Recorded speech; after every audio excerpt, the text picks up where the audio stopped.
Hello and welcome to Wahe Life. I'm Nancy Belmont, and today I am going to be leading you through a Kundalini Yoga Kriya called Transforming the Lower Triangle into the Upper Triangle. So, what does that mean? It means that we're trying to transfer some of the energy from things like being beholden to hunger and your physical body, your physical urges, and transforming that energy into the upper centers so that you can have more clarity of mind, have better connection with spirit, etc. So I need to give you several warnings on this one before we start.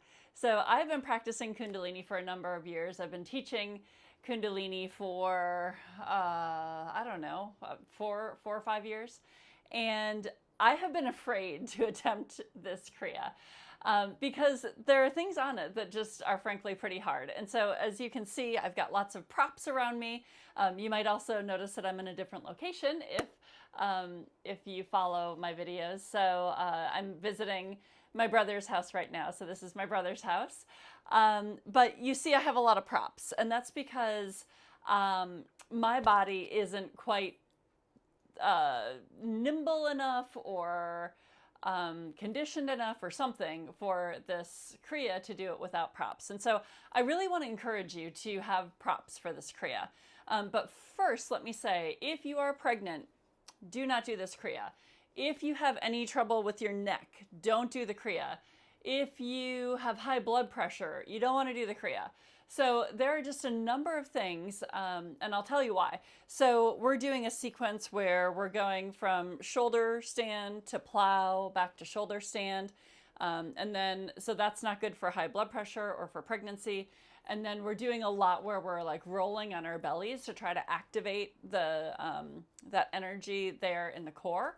And so that is something that you should not be doing if you're pregnant. So, and then we're doing some things where we're kind of balancing on, not balancing on our heads, but there's a lot of pressure on the neck. So if you've got any neck issues here, just please skip it. Or if you want to try parts of the Kriya, then you can do parts of them if your doctor says it's okay.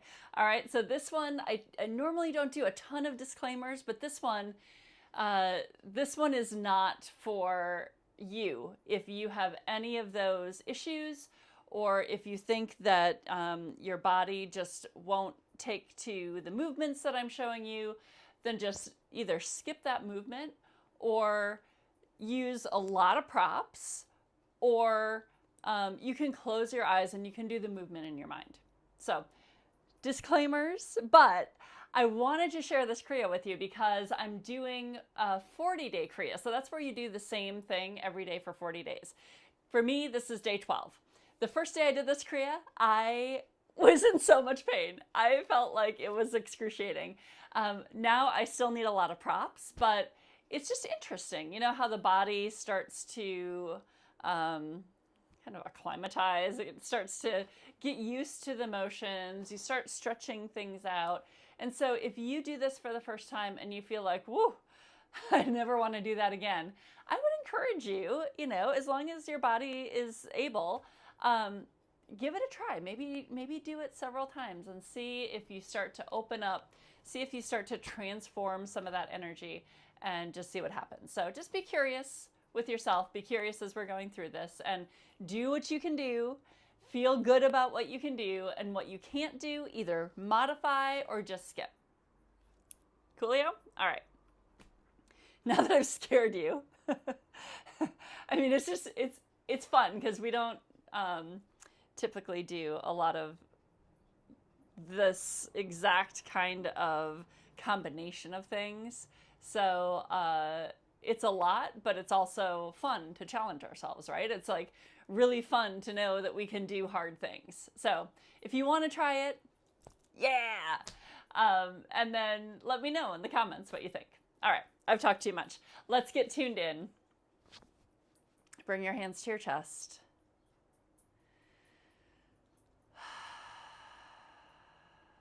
Let's take a few breaths in and out together. Deep inhale. Let it go. Breathe in. Breathe out. Another deep in. And release. All right, let's breathe in to chant one of each tune-in mantra. Om Namo Guru Dev Namo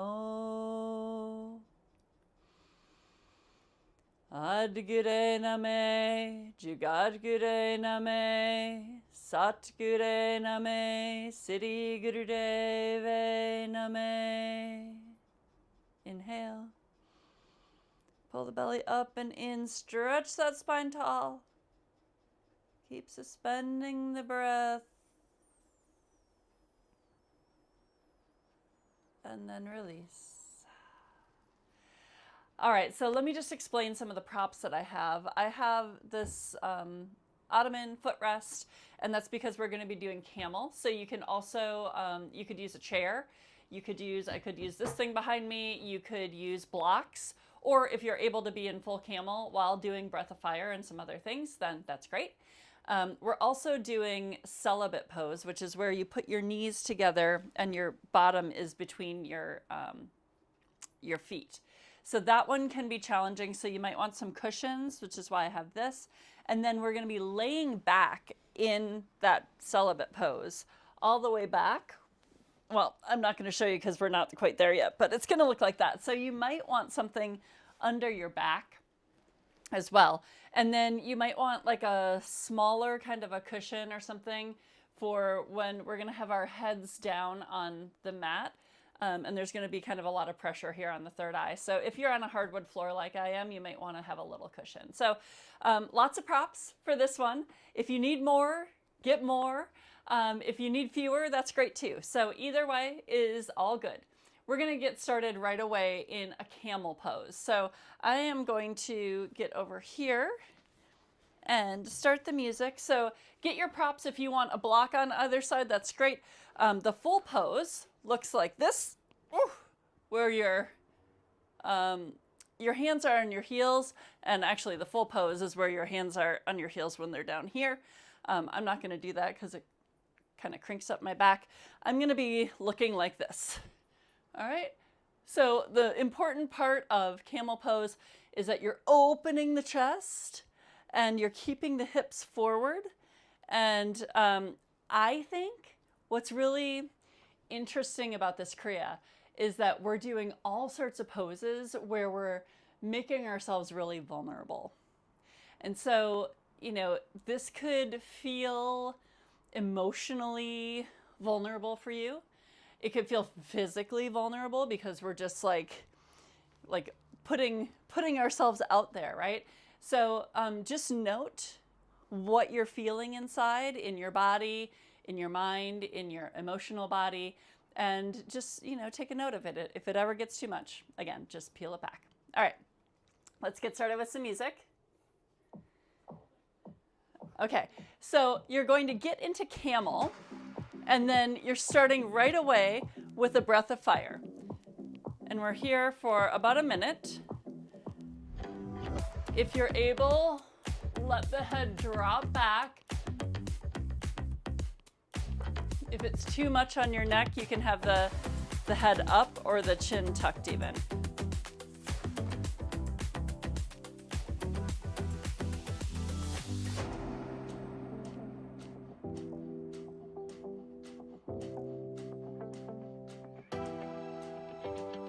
Keep it going.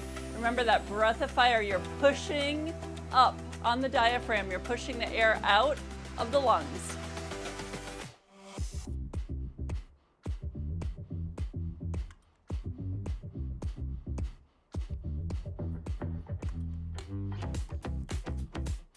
There's some debate on camel between teachers about whether you want to be squeezing the booty or not. I like to squeeze my booty because I feel like it protects my lower back. But whatever feels right for you, just make sure that you've got that chest open, the hips are forward.